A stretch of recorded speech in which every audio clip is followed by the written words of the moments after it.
Of course, you know, you always have the thought of, is this going to work? You're sending a spacecraft millions and millions of miles away. It's mind-boggling, the technology that's required to pull that off. And NASA did pull it off with the launch of an unprecedented mission to the outskirts of our solar system. NASA's Cassini spacecraft arrived in Florida on April 21, 1997, to begin months of processing before its launch in October to the distant planet Saturn.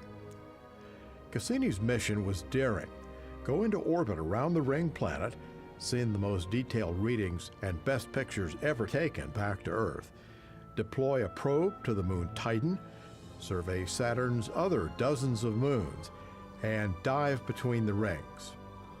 The size of it was impressive. To consider the size and how far it was going, and the fact that it included a probe, that was impressive to me.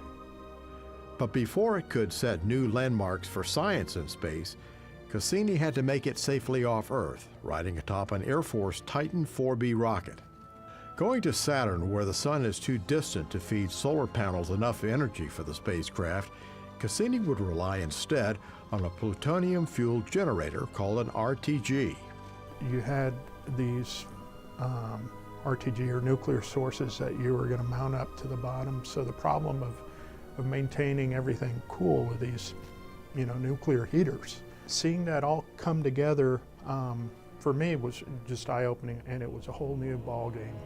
Launch day would be the major test of the team that made Cassini ready for space. When it came down to October 15th, 1997, and that thing was launched, everybody breathed a sigh of relief and just exhaled and relish in it. The team had worked for years on it, and when it all came off, it was just very, very satisfying that all these years of effort was a success, and we got it off the ground, and it's on its way to Saturn.